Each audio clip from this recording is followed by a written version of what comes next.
Assalamualaikum warahmatullahi wabarakatuh. Selamat pagi semuanya. Luar biasa.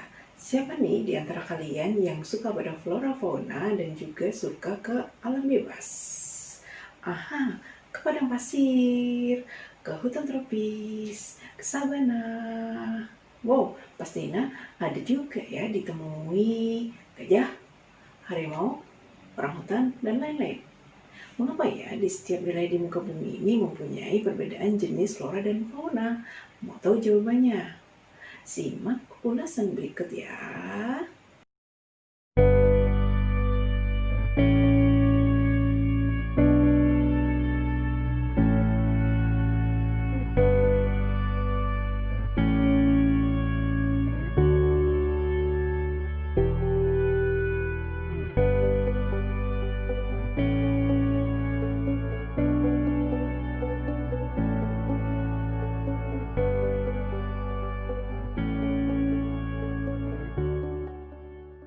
Nah, untuk mempelajari hal tadi, kita perlu mengetahui kompetensi dasarnya, yaitu KD 3.2 menganalisis sebaran flora dan fauna di Indonesia dan dunia berdasarkan karakteristik ekosistem.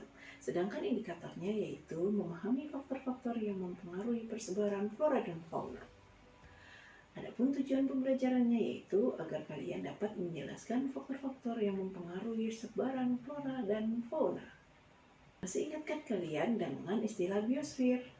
Oke, bagus. Bio artinya hidup, sphere artinya lapisan. Biosfer adalah lapisan tempat tinggal makhluk hidup yang meliputi lapisan litosfer, hidrosfer, dan juga atmosfer. Makhluk hidup terdiri dari manusia, flora, dan fauna. Saat ini kita fokus pada flora dan fauna ya. Ternyata flora dan fauna memiliki ciri fisik yang berbeda di setiap benua. Flora dan fauna tersebar di dunia dipengaruhi oleh banyak faktor. Banyak sekali hewan dan tumbuhan yang hanya bisa ditemui di satu tempat dan tidak ada di tempat lain. Kali ini kita akan bahas satu persatu faktor apa saja yang menyebabkan persebaran flora dan fauna di seluruh dunia. Berikut faktor-faktor yang memicu persebaran flora dan fauna.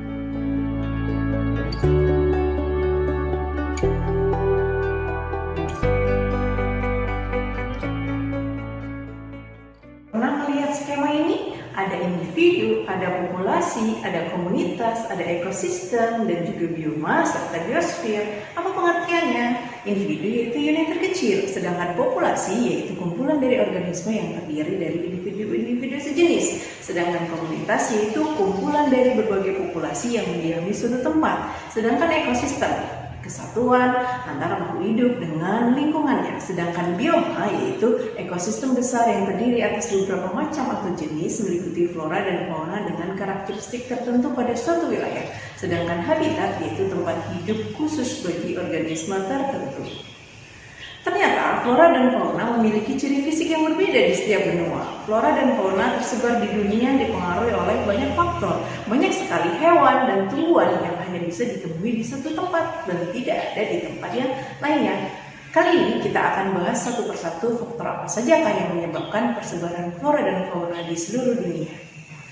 Berikut adalah faktor-faktor yang memicu persebaran flora dan fauna. 1. Berdasarkan penyebab persebaran. Yang pertama, ada tekanan populasi. Semakin banyak populasi menyebabkan persediaan bahan makanan yang tidak mencukupi bagi keturunannya. Yang kedua, ada perubahan habitat yang bisa menyebabkan tidak cocoknya suatu spesies hewan untuk terus berada di daerah yang ditempati. Selain itu, bisa juga berdasarkan sarana persebaran. Sarana persebaran meliputi udara, air, lahan, manusia. Lanjut, ada hambatan biologis. Hambatan biologis berupa habitat yang tidak sesuai lagi, tidak adanya persediaan makanan, dan juga adanya predator. Lanjut ke hambatan persebaran, ada 4 ya. 1. Faktor klimatik. Faktor klimatik adalah kondisi iklim dan tempat di mana flora dan fauna tumbuh. Faktor iklim terbagi lagi menjadi beberapa. Antara lain ada suhu. Suhu suatu tempat mempengaruhi pertumbuhan dan persebaran flora dan fauna di dunia. Suhu dipengaruhi oleh pancaran sinar matahari. Hewan dan tumbuhan akan beradaptasi sesuai suhu di mana ia tinggal. Fauna yang hidup di suhu dingin dia akan lebih memiliki bulu yang lebih tebal daripada fauna yang hidup di daerah suhu yang panas. Flora juga demikian. Dia hidup sesuai dengan suhunya. Sinar matahari. Sinar matahari adalah makanan tumbuhan. Cahayanya membantu siklus fotosintesis di tanaman hijau. Nah, flora yang tumbuh di iklim subtropis menyesuaikan diri dengan ketersediaan sinar matahari. Di musim gugur, saat udara dingin, tumbuhan merontokkan daunnya menjelang musim dingin. Ada juga bagian dari kelembaban udara. Kelembaban udara menggambarkan uap air yang terkandung di dalam udara. Semakin lembab, semakin banyak pula uap air yang ada. Air adalah komponen penting bagi kelangsungan hidup semua makhluk hidup. Selain itu, air mempengaruhi serapan zat hara. Curah hujan. Intensitas curah hujan di suatu tempat menentukan keberlangsungan hidup flora dan fauna di dalamnya. Curah hujan yang turun menentukan kapasitas air yang dibutuhkan oleh tanaman. Angin bertiup dari daerah yang tinggi menuju ke daerah yang lebih rendah. Angin juga mempengaruhi jenis tumbuhan dan hewan yang ada. Angin membantu persebaran serbuk sari dari bunga. Angin juga bertiup untuk membantu burung untuk terbang dan bermigrasi saat musim dingin menuju ke tempat yang lebih nyaman. Lanjut, ada faktor edafik. Faktor edafik adalah faktor tanah yang ditempati oleh hewan dan tumbuhan. Tanah yang subur akan memberikan dampak yang baik bagi tumbuhan. Nah, selain itu, hewan juga akan lebih mudah menemukan makanan jika tanamannya di sekitarnya tumbuh subur dan berbuah lebat. Faktor-faktor edafik antara lain ada keasaman tanah. Tingkat keasaman tanah atau pH menentukan kesuburan tanah tersebut. Tanah yang asam akan membuat tumbuhan tidak bisa berkembang. Tanah yang subur akan memiliki zat hara yang tinggi. Nah, kesuburan suatu tanaman ditentukan oleh kemampuan menyerap zat hara yang dikandung oleh tanah tersebut. Jika pH terlalu rendah, maka tidak cocok untuk tanaman. Lanjut, ada tekstur tanah. Tekstur tanah yang baik bagi tumbuhan adalah yang memiliki komposisi tanah lempung, pasir, dan debu yang seimbang. Jika tanah terlalu kasar, maka akan membuat tumbuhan sulit untuk tumbuh. Ada juga kandungan air tanah. Tumbuhan menggunakan akarnya untuk menyerap air di dalam tanah. Air tanah membantu tanaman menyerap mineral yang diperlukan bagi tumbuhan. Ada juga struktur tanah. Struktur tanah adalah komposisi material yang membentuk tanah. Porositas adalah tingkat kemampuan tanah untuk membuat air mengalir di antaranya. Sedangkan permeabilitas adalah besarnya pori-pori dalam tanah. Selain itu, ada kandungan udara di dalam tanah yang berperan dalam proses respirasi atau bernafas. Respirasi sendiri adalah penguraian yang ada di dalam tanah itu sendiri. Yang ketiga, faktor fisiografis atau faktor topografi, yaitu tingkat kemiringan dari suatu ketinggian tempat.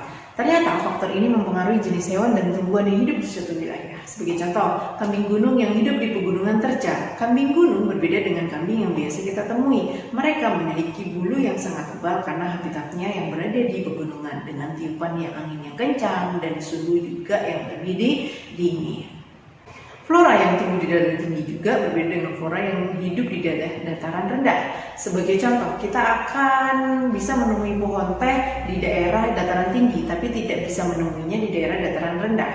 Yang keempat, faktor biotik. Faktor biotik terdiri dari 3 komponen, manusia, hewan, dan tumbuhan. Ketiganya mempunyai peran sendiri-sendiri. Peran manusia. Manusia memiliki peran yang sangat besar untuk menentukan kehidupan hewan dan tumbuhan. Sebagai contoh, hewan yang langka saat ini sulit ditemukan di alam bebas. Karena apa? Semuanya berawal dari keinginan manusia untuk memperluas lahan sehingga memunduli hutan. Maraknya pembakaran liar yang membuat hutan membuat binatang sulit mencari makan dan bertahan hidup, apalagi berkembang biak. Akibatnya banyak hewan yang punah dan masuk ke dalam hewan yang dilindungi. Peran hewan. Salah satu hewan yang membantu persebaran tumbuhan adalah hewan penyerbuk. Hewan berjenis ini mengisap madu dari bunga dan membawa serbuk sari terbang bersamanya. Serbuk sari tersebut jatuh di bunga lainnya dan menyebabkan penyerbukan silang. Hewan apa saja sih yang membantu? Ada lebah madu, ada tawon madu, ada lalat madu. Oke. Peran tumbuhan. Peran tumbuhan berkaitan erat dengan penyuburan tanah. Tanah yang subur dan gembur akan membuat tumbuhan bertumbuh lebat dan memengaruhi kehidupan hewan di sekitarnya. Salah satu tumbuhan yang bermanfaat dalam persebaran flora fauna adalah tumbuhan berjenis jamur, contohnya Acetobacter. Demikian tadi materi yang Ibu sampaikan. Kini saatnya Ibu tantang kalian untuk menyelesaikan tugas. Tugasnya sebagai berikut. Buatlah mind map tentang faktor-faktor yang mempengaruhi persebaran flora dan fauna di dunia. Oke, sekian dari Ibu. Terima kasih ya. Terus semangat belajar dan raihlah cita-citamu. CT Arsa bisa.